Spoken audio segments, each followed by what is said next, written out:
അപ്പൊ നമ്മള് ഭരിക്കുന്ന അവസരമാകുമ്പോൾ ചിലർ പേരയ്ക്ക പോലെയാണ് നേരെ ദൈവത്തിന്റെ രാജ്യത്തിലേക്ക് കയറാം. ചിലര് കപ്പളങ്ങ വെളുത്ത പോലെ അല്പം ഒന്ന് ചെത്തി ഇങ്ങനെ ശരിയാവുള്ളൂ, അറിയേണ്ട കുറച്ച് കാര്യമുണ്ട്. ചിലര് ചേന പോലെയാണ്, അത് കഴുകി മണ്ണ് കൊത്തിക്കളഞ്ഞ് തൊണ്ടിലെത്തി മുറിച്ച് പുഴുങ്ങി അഗ്നിയിലൂടെ ശുദ്ധീകരണം, അങ്ങനെ മാത്രമേ ആവുകയുള്ളൂ.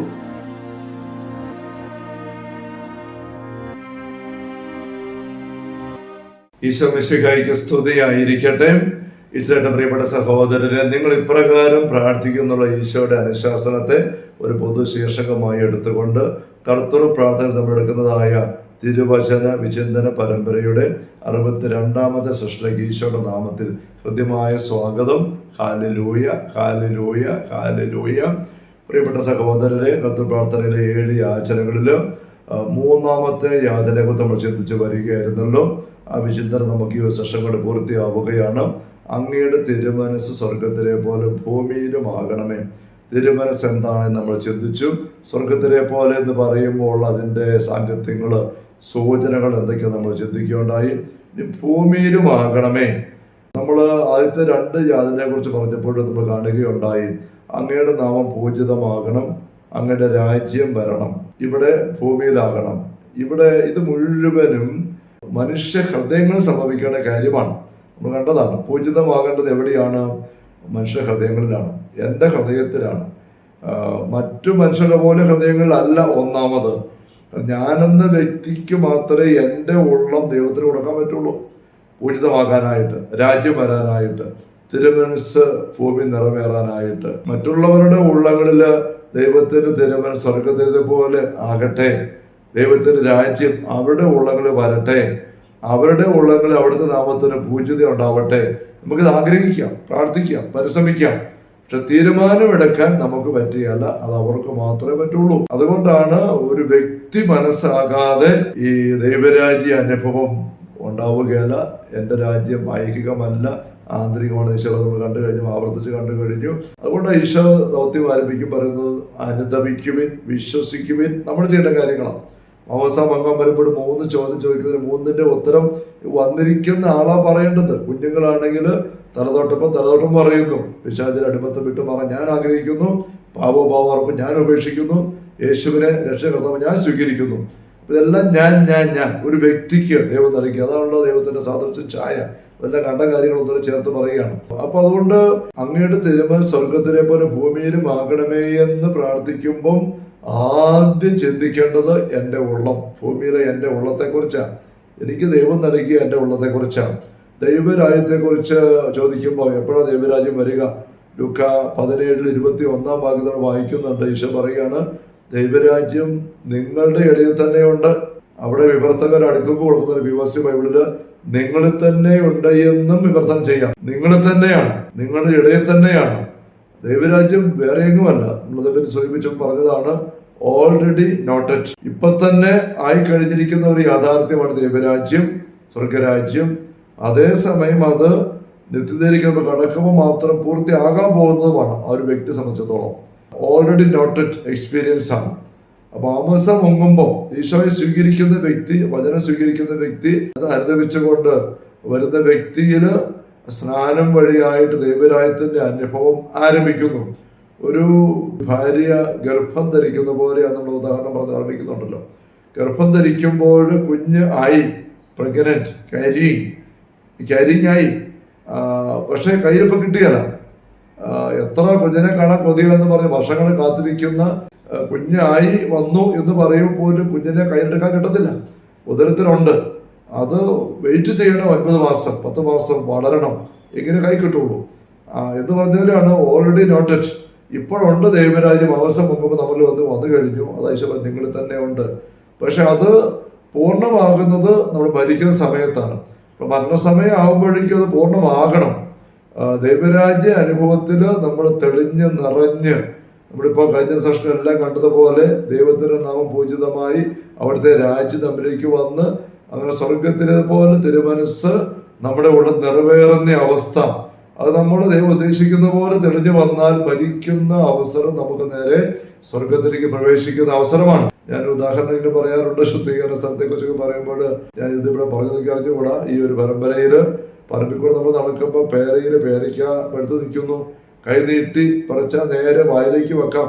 കഴുകുകയും വേണ്ട, തുടയ്ക്കുകയും വേണ്ട, ചെത്തുകയും വേണ്ട, പുഴുകയും വേണ്ട, ഒന്നും വേണ്ട.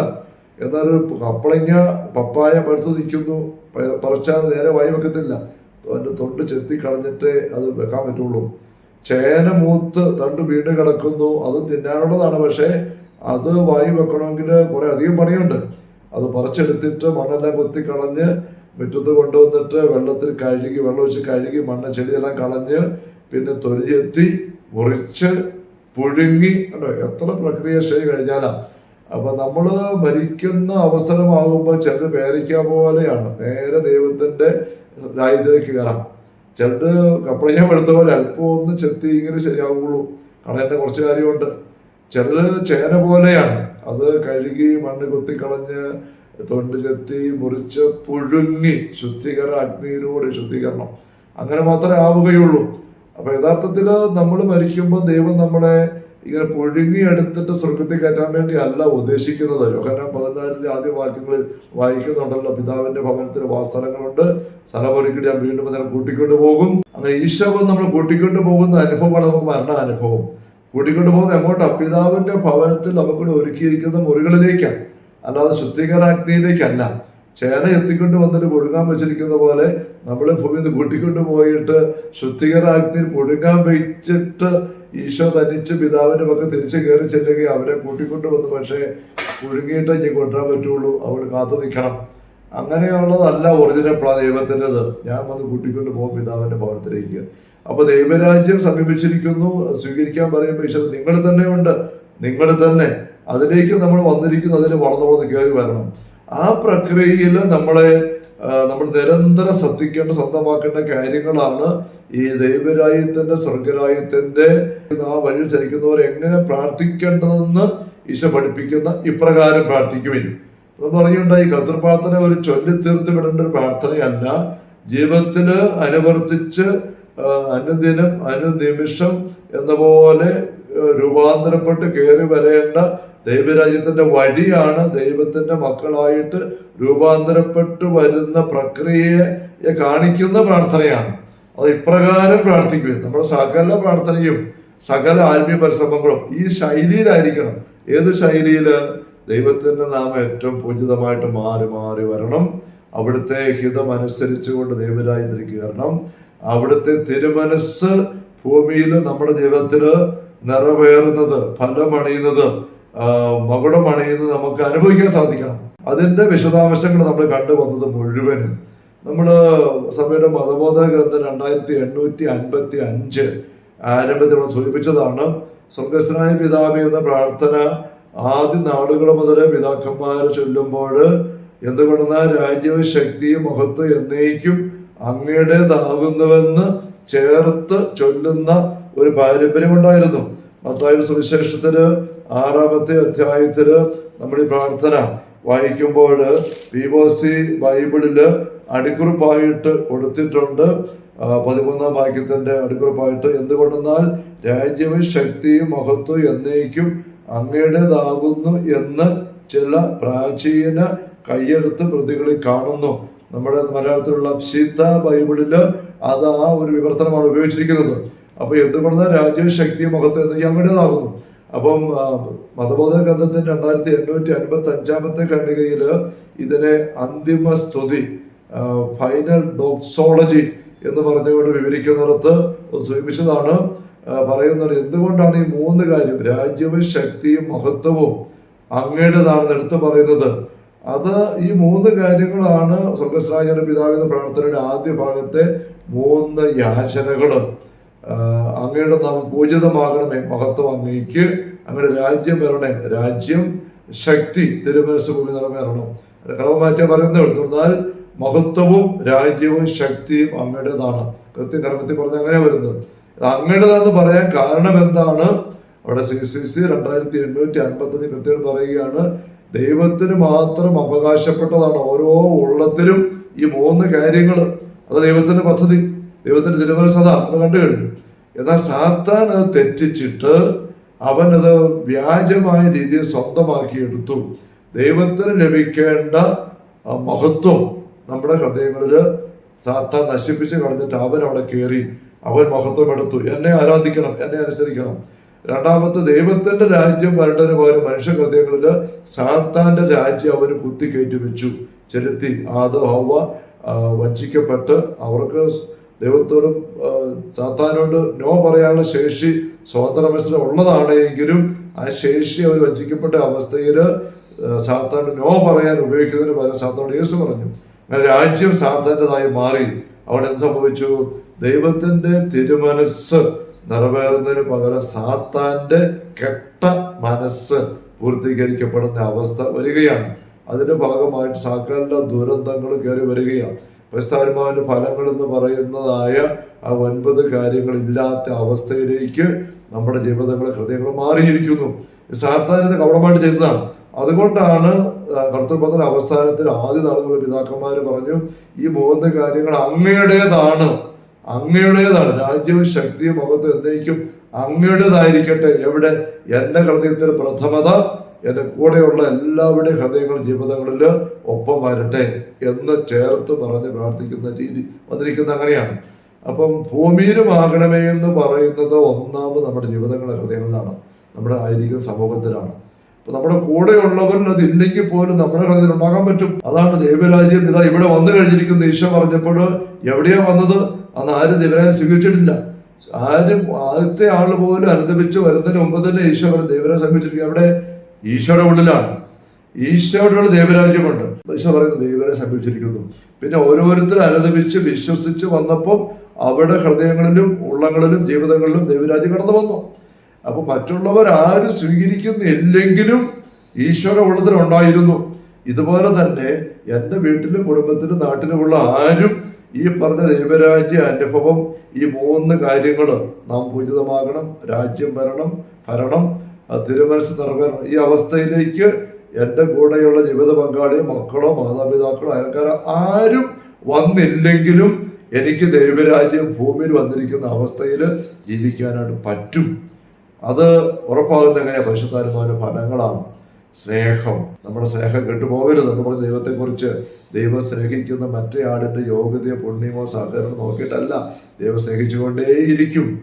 അതുപോലെ നമ്മൾ സ്നേഹിച്ചുകൊണ്ടേയിരിക്കണം. ഏശയ്യ 65 വാക്യം, കലഹിച്ച് സ്വന്തം ആലോചന പിന്തുടർന്ന് വഴിതെറ്റി അകന്നു പോകുന്ന ജനത്തിന്റെ നേരെ ദിവസം മുഴുവൻ ഞാൻ കരങ്ങൾ വിരിച്ചു പിടിച്ചു. അതാണ് ദൈവം. അപ്പൊ നമുക്കും ഈ ഒരു സ്നേഹത്തിന്റെ അനുഭവം ചുറ്റുമുള്ള എല്ലാവരുടെയും പേർക്ക് നിരന്തരം പുലർത്താൻ സാധിക്കുമ്പോൾ നമ്മൾ ദൈവത്തിന്റെ രാജ്യ അനുഭവത്തിലേക്ക് വന്നു. ആരുടെയെങ്കിലും തിന്മയോ വൃത്തികേടോ വഞ്ചനയോ കണ്ടിട്ട് എന്നാ അങ്ങ് ചെല്ലട്ടെ, എവിടെ പറഞ്ഞിട്ട് കാണാമല്ലോ, അറിയാത്ത പിള്ളേക്ക് ചൊറിയുമ്പോൾ അറിയാനാകും, തിരിച്ചു വരാൻ അന്ന് ഞാൻ ചിന്തിക്കാം അവരെ സ്വീകരിക്കണോ വേണ്ടിയോ. ഇങ്ങനെ നമ്മൾ ചിന്തിച്ചാൽ ഈ കൈ പിൻവലിക്കുകയാണ്. അപ്പൊ എൻ്റെ സ്നേഹം ഞാൻ ഓഫാക്കി. എന്നെ ഭരിക്കുന്നത് ദൈവത്തിന്റെ ചിന്തയല്ല, മറിച്ച് സാത്താന്റെ ചിന്തയാണ്. പകരം വീട്ടുക, വിധിക്കുക, കുറ്റപ്പെടുത്തുക, മാറ്റിവെക്കുക, അകറ്റുക സാത്താന്റെ ശൈലിയാണ്. കണ്ടോ? അപ്പൊ എൻ്റെ ഉള്ളിൽ സ്നേഹം ദൈവം സ്നേഹിച്ചവരെ വേണം. അതിന്റെ പരമായിട്ട് ആനന്ദം ഉണ്ടാവും, സമാധാനം ഉണ്ടാവും. അങ്ങനെ വ്യക്തികളെ ക്ഷമ പ്രകടമാകും. ക്ഷമ കെട്ടു പോവുകയല്ല, ക്ഷമ. ദൈവത്തിന്റെ ശക്തി ഏറ്റവും അധികം പ്രകടമാകും ദൈവത്തിന്റെ ക്ഷമയിലാണ്. നമുക്കും ദൈവത്തിന്റെ ദൈവികമായ ശക്തി നമ്മിലേക്ക് വരുന്നുണ്ടെങ്കിൽ പരിശുദ്ധാത്മാവാണ് ശക്തി ധരിക്കുന്നവർ നിങ്ങൾ അങ്ങനെ വിട്ടു പോകരുത്. ആ ശക്തി നമ്മൾ നിറയുന്ന അനുസരിച്ച് നമ്മൾ ക്ഷമ കെട്ടു പോവുകയല്ല. നമ്മൾ ആരെങ്കിലും ക്ഷമ കെട്ടു പെരുമാറുന്നുണ്ടെങ്കിൽ അതിനർത്ഥം നമുക്ക് ദൈവരാജ്യ അനുഭവം വളരെ തുച്ഛമാണ്, ബലപ്പെട്ടിട്ടില്ല, വളർന്നു വന്നിട്ടില്ല എന്നർത്ഥം. പരിശുദ്ധാത്മാവിന്റെ ഫലമല്ല ക്ഷമ. ഫലം ഒരു മാവും തൈ വെച്ചു, വെട്ടുമാവ് കൊണ്ട് വിറ്റു നട്ടു. അതിൽ ആദ്യത്തെ വർഷം 2 മാങ്ങ ഉണ്ടായി. അത് പിള്ളേരെല്ലാം കൂടെ വന്ന് വഴക്കടിക്കുകയാണ്, അവർക്ക് തികയുന്നില്ല. ഉണ്ടോ? അപ്പൊ മാവ് ചെറുതായിരിക്കുമ്പോൾ മാവിനുണ്ടാകുന്ന ഫലവും കുറച്ചേ ഉള്ളൂ, അത് ആവശ്യത്തിന് തികയുന്നില്ല, അസ്വസ്ഥ വരും.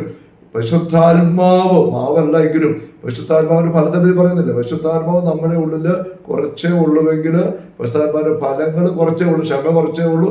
പെട്ടെന്ന് നമ്മൾ ക്ഷമ കിട്ടും. ശകലമൊക്കെ ക്ഷമയുടെ ഇവര് ക്ഷമ കിട്ടുപോയി. കണ്ടോ? പരിശുദ്ധാത്മാവിന്റെ സാന്നിധ്യം വളർന്ന് വരുമ്പോൾ ഫലങ്ങളും കൂടിക്കൂടി വരും. മാവ് വലുതായിട്ട് വളർന്നു കഴിയുമ്പോൾ വല്ലക്കണക്കിന് മാമ്പഴം, ചാക്ക് കണക്കിന് മാമ്പഴം മുറ്റത്ത് വീഴും. അത് ഇഷ്ടംപോലെ ഉണ്ട്, ആർക്കും വേണ്ട, വഴക്കില്ല, മിച്ചമാ എന്ന് പറഞ്ഞ പോലെ പരിശുദ്ധാത്മാവ് നമ്മൾ വളരുമ്പം ക്ഷമ ഇഷ്ടംപോലെ ആകും. ക്ഷമ കെട്ടുപോകുക, ക്ഷമയ്ക്ക് ക്ഷാമം വരികയല്ല. സൗമ്യത, നമ്മൾ സൗമ്യമില്ലാതെ പരുഷമായിട്ട് സംസാരിക്കുകയല്ല. ആത്മസംയമനം ഉണ്ടോ? ആത്മസംയമനം ഇല്ലായ്മ. സാത്താൻ എപ്പോഴും പൊട്ടിത്തെറിക്കലുണ്ട്, അലറി പിടിക്കലുണ്ട്, ബഹളം വെക്കലുണ്ട്. പരിശുദ്ധാത്മാവുള്ള വ്യക്തി ക്ഷമ, സൗമ്യത, ആത്മസംയമനം, വിശ്വസ്തത, ദയ, പരുഷമായി ക്രൂരമായി നോക്കുകയോ സംസാരിക്കും, കുത്തുവാക്ക് മൂർച്ചവാക്ക് മുറിപ്പെടുത്തിക്കൊണ്ട് പെരുമാറുകയോ ചെയ്യുകയല്ല.